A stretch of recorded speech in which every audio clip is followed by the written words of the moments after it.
Let's bring you some breaking news just into us from Australia now. The state broadcaster ABC News have been reporting that the incumbent Labor Party have certainly won power in a nationwide federal election. This means that the incumbent Labor Party with the Prime Minister Anthony Albanese will be staying in power. That news just into us from ABC, the Australian state broadcaster, projecting that the incumbent Labor Party have certainly won power in today's elections. Let's go to my colleague Steve Lai, who's following all the developments from Sydney.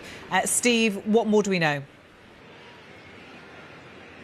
Yeah, this news coming in a lot sooner than we were expecting. ABC, the local news network here that typically calls elections, are the ones that have announced this just a short while ago. And Anthony Green, the voice of Australian elections for the last 30 years, this is his last election where he's calling the results. And he has come out to say that he projects that Labor and Anthony Albanese will be returning to government. Now, we can get some immediate reaction right here in Sydney with my guest, Dr. Peter Chen from the University of Sydney. Peter, great to have you on at this and for being ready to go. It's quite a surprise. This all took us by surprise. We knew in previous elections, 9 o'clock, between 9 and 10, they had been called, but this came even before 8:30. Yes, and it's quite a surprise because there had been a lot of speculation that it might have been a close run thing, with commentators speculating that Labor was likely to form government again, but possibly a minority government, and would need to get the support of the crossbenchers. So the rapidity to which this has been called, and news.com.au, part of the Murdoch stable, we're calling it just after 8:15, which is only about 15 minutes after the polls are closed in Western Australia. So I had to put my beer down, which is something Australians don't often do. Yeah, so thanks very much for making it back here. We were speaking to you earlier as well about some of the issues surrounding this election. But just to come back to what this result has come to us so quickly, Anthony Green, who's been calling elections here in Australia for 30 years, not one he's going to want to have gotten wrong, seeing as it's his last.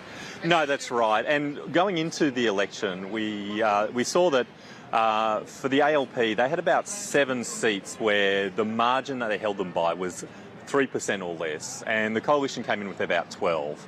So based on the polling close to the election day, it did look like the ALP were going to hold those seats and possibly grab a few more, and the election was really the coalition's to lose. And certainly we've seen that it's likely that the ALP is picking up a couple of Greens-held seats in Queensland. The coalition are losing seats. The independents, and particularly the Teal-type independents, seem to be doing well.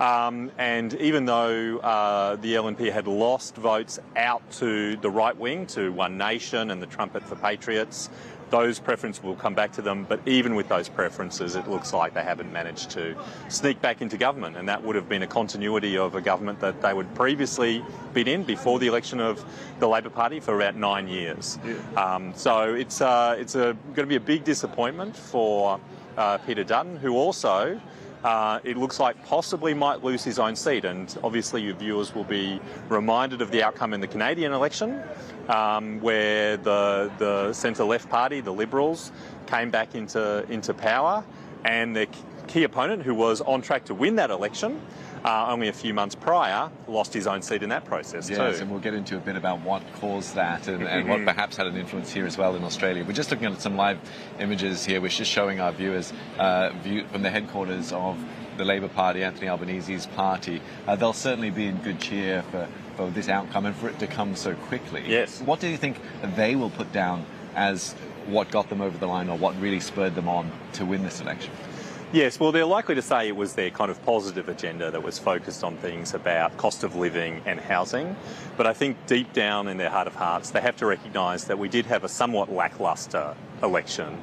Only a few months ago, it seemed certain that Anthony Albanese was going to lose the election and that Peter Dutton was going to win. But Peter Dutton's negatives, I think, have really counted against him. And Labor has to recognise that they had an opponent who, on some levels, was very politically canny, very sophisticated in some areas, but had a lot of negatives. And the big one, of course, was with younger people and with women.